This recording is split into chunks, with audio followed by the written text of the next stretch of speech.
কবি কোন জায়গায় নীরব হয়ে যায় জানেন? যখন কবি লিখতে লিখতে তার কলমের কালি শেষ হয়ে যায়, ওই সময় কবি নীরব হয়ে যায়। আপনিও এক সময় দেখবেন যে নীরব হয়ে যাবেন, কারণ এটা আপনার দোষের কারণে, আপনার ভুলের কারণে।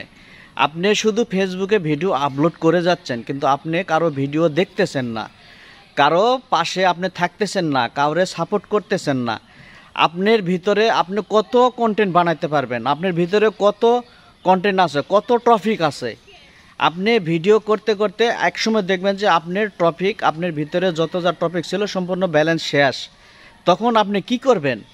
আপনি যে মানুষের ভিডিও দেখতেছেন না, মানুষের সাপোর্ট করতেছেন না, তখন তো আপনি নিজে নিজে নীরব হয়ে যাবেন। আপনার আর টপিক থাকবে না, আপনার ফেসবুকে ভিডিও দেওয়ার মতো, আপলোড করার মতো ভিডিও থাকবে না, আপনার টপিক পাইবেন না ভিডিও বানানোর জন্য। আর এই ফেসবুক প্ল্যাটফর্মে আপনার টিকে থাকতে হলে প্রত্যেক দিন সর্বনিম্ন 3টা করে ভিডিও আপনার আপলোড করতে হবে।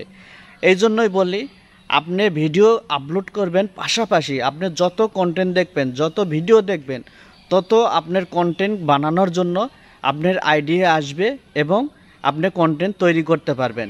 শুধু আপনার নিজের ভিতর থেকে আপনি কত আর কন্টেন্ট বানাতে পারবেন? কয়টা বানাইবেন? মাসের পর মাস, বছরের পর বছর আপনি এখান থেকে যদি সফলতা অর্জন করতে চান, তাহলে এখানে আপনার সময় দিতে হবে। সেই সময় দিতে হলে অবশ্যই আপনার প্রত্যেকটা দিন সর্বনিম্ন 3টা করে ভিডিও আপনার আপলোড করতে হবে। তো 3টা করে ভিডিও আপলোড করতে গেলে অবশ্যই আপনার কন্টেন্টের দরকার, অবশ্যই আপনার টপিকের দরকার। আপনার টপিকগুলো আপনার ভিতরে আর থাকবে না। এই সময় আপনি থাকবে না, ভিডিও বানাতে পারবেন না, তখন তো আপনি নিজে নিজে নীরব হয়ে যাবেন। তার মানে ফেসবুক প্ল্যাটফর্মে আপনার আর জায়গা থাকবে না। তো এই জন্যই বলি, সময় থাকতে সাবধান হয়ে যান, সময় থাকতে সতর্ক হয়ে যান। এখানে যারা কাজ করতে আসছে সবাই কিন্তু একটা আশা নিয়েই আসছে।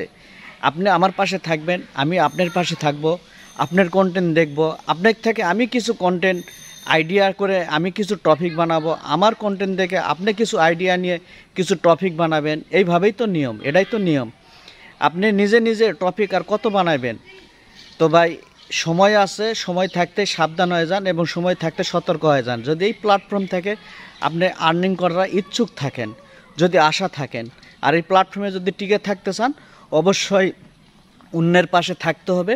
অন্যের ভিডিও আপনার প্রত্যেকটা দিন দেখতে হবে। অন্যের পাশাপাশি সাপোর্ট এবং লাইক, কমেন্ট এগুলো অবশ্যই করতে হবে। কমেন্টের রিপ্লাই দিতে হবে 100%।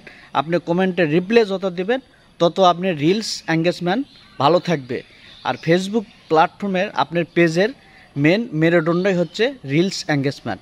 আপনার রিলস এঙ্গেজমেন্ট যদি ঠিক থাকে, তাহলে আপনার পেজটা দ্রুতভাবে আগাইতে পারবে, দ্রুতভাবে গ্রো হবে।